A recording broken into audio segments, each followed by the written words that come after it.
Mga ka-Republic, pangalawang dikit na panalo ang tatangkaing sungkitin mamaya ng Barangay Ginebra.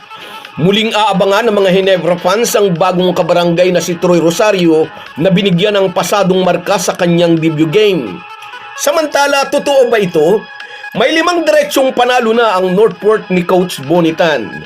Muling nagpakita ng husay si Joshua Monson upang bigyan ng magaspang na pasalubong si Justin Baltasar na para bang sinasabi sa dating Giant Lanterns player na PBA ito boy, hindi MPBL.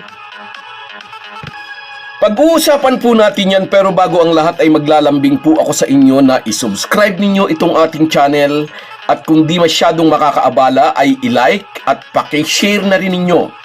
Malaking bagay po yan sa aming mga vlogger. Maraming salamat. Mga ka-Republic, isang masikip o hectic game schedule ang nasa kalendaryo ng Barangay Ginebra.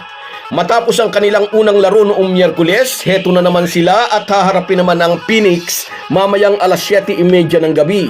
Target ng Gin Kings ang kanilang pangalawang panalo dito sa Commissioner's Cup. At sa linggo, may laro na naman sila laban naman sa guest team Hong Kong Eastern. Makinig kayo mga talangkang iyakin, kabit-kabit na laro yan. Kukuda na naman kayo ng special treatment. Sana'y maintindihan ninyo na mauna man o mahuli ang game schedule ng mga kupunan, lahat yan ay maglalaro ng 12 laban sa round robin elimination. Kaya tigilan na ang putak mga talangka. Paminsan-minsan mabuting manahimik para hindi kayo mahalatang ampalaya.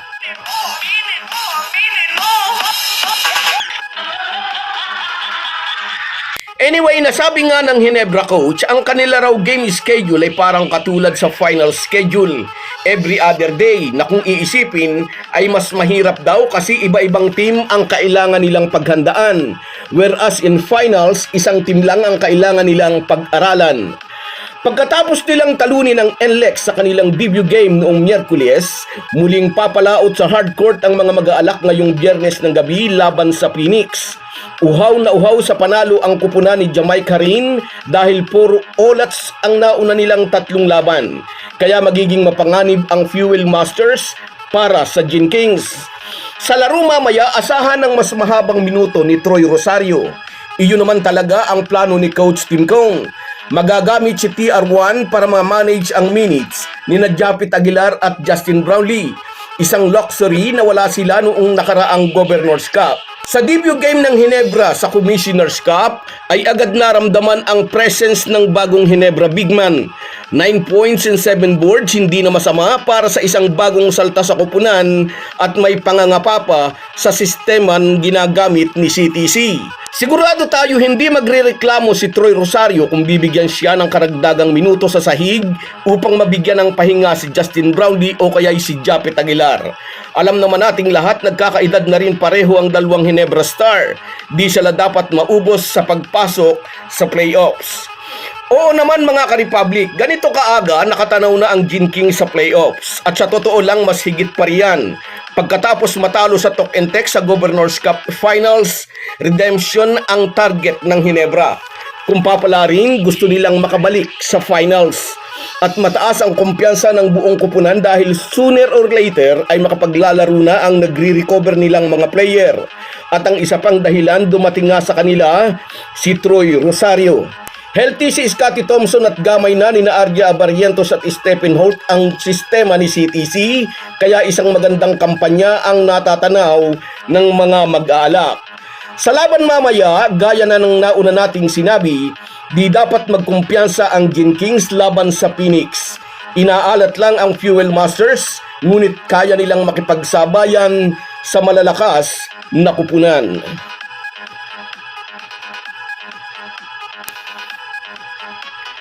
At dito naman tayo sa kahalong balita. Hindi naging maganda ang pasalubong ng Converge sa debut game ng kanilang rookie na si Justin Baltasar.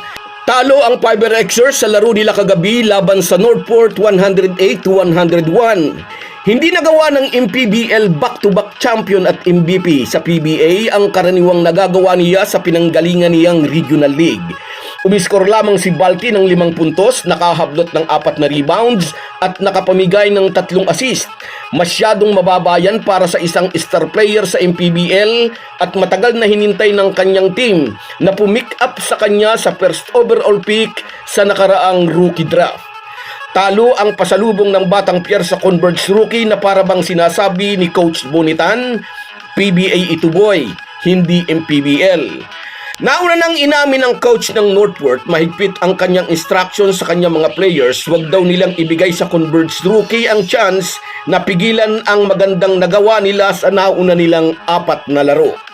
At ginawa iyon ng kanyang mga players, especially si Joshua Muson at Arvin Tolentino. 5 panalo na ang Batang Pier, walang talo, malinis na malinis pa ang kanilang record. Hangad natin na magtuloy-tuloy pa ang maganda nilang kampanya dito sa Commissioner's Cup. So guys, yan lang muna. Hanggang sa muli.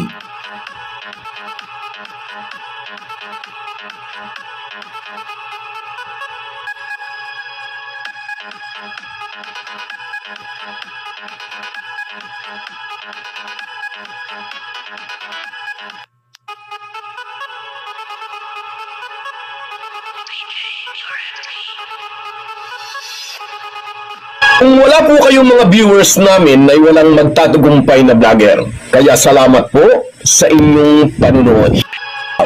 Shoutout sa iyo, Jigs Carido. Tama ka dyan, ang daming talangkang umiiyak ngayon. Shoutout sa iyo. Sa iyo rin, Sanisyan TV. Yes, nag-iiyakan itong mga talangka. Tumatago pa. At sa iyo, Borlagatan Donald. Ingat ka dyan sa Singapore. Shoutout sa iyo. Sa iyo rin, Scout Ranger. Yes, ang laking bagay ng pagdating ni Rosario. Shoutout, idol. Sa iyo rin, shoutout, Mr. Gemini 21. Shoutout sa iyo, idol. Salamat sa panonood mo sa ating content. Sa iyo rin, Efren Mendoza. Nakaisa na tayo. Hintayin mo ang pangalawa at pangatlo, kabayan. Shoutout sa iyo. Merson Kabadi Vlog.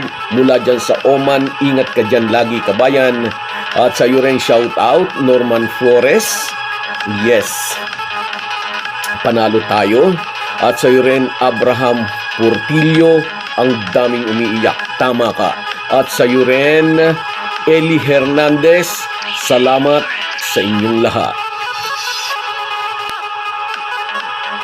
Kahit gaano po tayo kabisi, ay huwag po nating kalimutan ang ating buhay espiritual. Lagi po tayong magpasalamat sa bawat araw na dagdag sa ating buhay. Malaki po ang maitutulong ng pananalangin araw-araw. Isang paalala po mula sa inyong Halo-Halo Sports Republic.